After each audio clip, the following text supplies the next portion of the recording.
Hello everyone, this is General Hand Grenade. Welcome to my war room in Prince George, British Columbia. Well, I found myself with some extra time on my hands today, so I thought I'd make a video. This one won't be all that long. I know I've said that before, and they live still longer than everybody else's, but I don't care. I got lots of memory on my phone, so I'll make them the way I want them. Anyway, today I want to talk about Pearl Harbor. Recently, Young Grasshopper made a video, a day at the bunker, and it was I really enjoyed the video. I like that format that he used, where he mostly just had the camera turned on, and it wasn't just him describing move after move. It was more just watching what it was like. If you were in the bunker, and showing what they had for lunch and everything, and listening to the other players talk, not just him. So I really enjoyed that. One of the features of that game, probably the most interesting part of that game, and there was a couple of them, the Battle for North Africa being one of them, but the other one was doing a Pearl Harbor attack as part of a J1 attack. I've been thinking about that for a long time too, and I know he has. I know we both talked about it with each other. But I've been thinking about it for a long time, mostly because Teflon, you might have seen Teflon commenting on people's videos on YouTube. He's from Hawaii, so I don't know if that's why, but he's always been obsessed with Pearl Harbor attack, and he's made a ton of comments on that. And I've never given it a lot of weight. I mean, I've thought about it a lot, but I couldn't see the too much value in it, because I felt that it took the Japanese away from where they needed to be. America starts with twice as much money as the Japanese do, and the Japanese need to take territory as fast as they possibly can to try to even that gap with America, so that they can compete with them in the Pacific, compete with them monetarily, that is, be it their ability to buy units to keep up with the Joneses, so to speak. So that's why I've never put much weight into doing a Pearl Harbor attack, but I have thought about how to do it. And it's funny, when I was thinking about it, I came up with just about exactly the same attack as Pink Panzer did. I believe he was the Japanese player in that game. There was a couple of things that I did differently than he did. Here, let me show you. I think if I remember correctly, what he did. So he came down from Japan with a couple of destroyers and a submarine. Those are the cheap units to lose. He also brought his planes down, 4 planes, and I think that was it. And then what he also did was he came down to Wake Island, and he took Wake Island out because that's where he was going to take his carriers. So on the non-combat move, his carriers would come down here, and then he could fly these planes over to here. And then what that does, this is also what I thought, although I decided that there was no real need to bring the transport down and to take this out, because I didn't think that you could touch those carriers. What I had thought was bringing this carrier over as well, not these planes on this carrier on Caroline. I thought about taking the planes over here to the Philippines and bringing 2 planes down from Japan down to here, and then landing them on the carriers, because they could also reach. That way you could use those planes in that attack over there. And these planes, which are a long ways away from any other fight, is something, like you might as well have used in Pearl Harbor. So that's the difference that I thought was bringing that extra carrier and bringing 1 less destroyer. I was going to bring the destroyer on a non-combat move over here, just in case there was anything that was threatening them. But anyway, this is what Pink Panzer did, is he brought this down, and I believe all he lost was 1 of each of these, and the Americans scrambled their planes and lost everything. Apparently they did not fight very well. So then we move these over and we land them.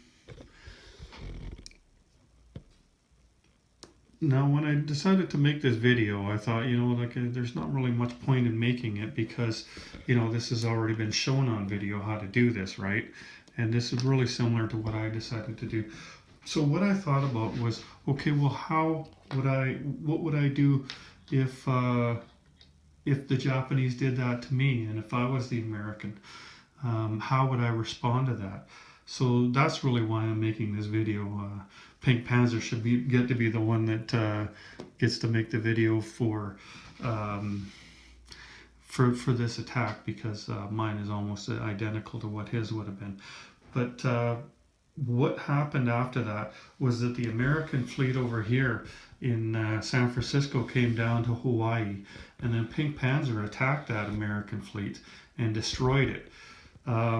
I thought that I wouldn't do that if I was the Americans, and so it's America's. Let's just forget about the fact that I didn't do any other moves over there. Just assume that I continued with a J1 attack, and I took the Philippines, and I took whatever I could on the mainland over there. What I would do next, instead of building up in the Pacific as the American player did in that game, and what happened was the Japanese player just kept beating down the Americans. Like they had the jump on them because of this Pearl Harbor attack. They got the jump on them. So rather than do that, I thought that I would take advantage of that. Take advantage of the fact that I could now concentrate on the Atlantic. And hopefully try to prevent a sea lion attack, because as you know, with grasshoppers rules, and most of us are aware of what they are, it's a token system. So if the Germans went on a sea lion attack, well, that's one token right there. And in this game, for instance, that was played, this game that I'm talking about here, where Pink Panzer did this move, that game ended 1-0. So, I mean, if they'd gone sea lion, then that's 1 point right there, and points are really big in this game. So I thought, okay, well, I'll try to prevent that from happening as a defense to this move, because Panzer, he just kept beating the Americans down, and he just ran amok, and the Americans spent all of their money over here. So rather than do that, all I would really do is defend San Francisco, make sure they couldn't take that, build my navy up slowly here so that I could move forward to Hawaii, but not do it right away, not do it until these guys were gone, not do it until I was certain that I could go to Honolulu without fear of losing my entire navy on this side of the board. So what I thought was I'd buy this here. This is what I'm going to buy. There's an aircraft carrier and a fighter and 2 transports, an artillery and a destroyer. And I wouldn't put any of that in the Pacific. Instead, I would put it all in the Atlantic. And now you must remember that now that the Americans have been attacked, that the Americans are now at war, and so their income has just been bumped up to 72 from 52, and so to me that's an advantage. That would have happened in any type of J1 attack against the Americans, but adding Pearl Harbor to that really doesn't hurt the Americans much. If you look at it this way. Now, if you've seen my video, Floating Bridge, the American strategy, I wouldn't do it much differently than I did it, and I haven't. I'm just going 100% on this side of the board. So with these guys here, I'm going to come down to Brazil, of course, with the tank, and I'm going to turn those into Americans. So we'll just make that America right here. And there we go. So then these guys are in position to go to C Zone 91 next. And then I'm going to place my units. This I would land in the C Zone. Here, let me move the camera. I'm going to land this plane in the C Zone. I'm going to move this one up. I'm going to move everybody up. I might even skate one of these over to the western states, although I don't think that that's much of a threat over there. Then I'm going to put my stuff on. And I'm going. The reason I bought an extra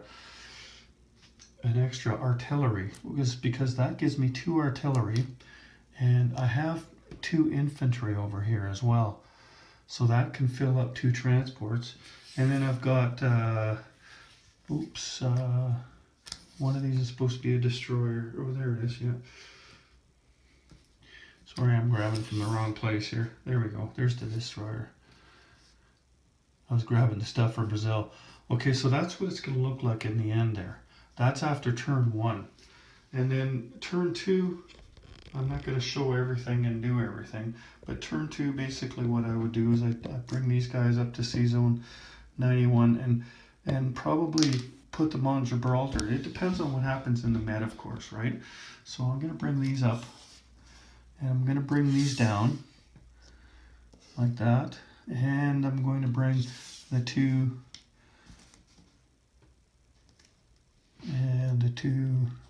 dudes as well. There we go. So that means that they're in position. Now, depending on whether the Italians had taken this out, I can also move the bomber down here. So if I didn't have to take Gibraltar this time, I could move the bomber there. Although I still can't attack Great Britain and land the bomber unless Normandy is still open to be landed on. But even then, you'd think the bomber would be at risk.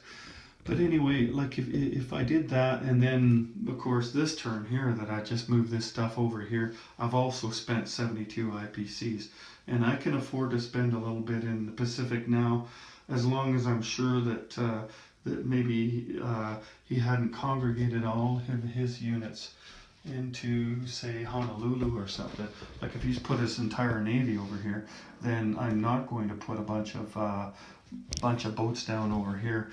But unless, I don't know, like it just depends. Like you have to take a look at what's there, right?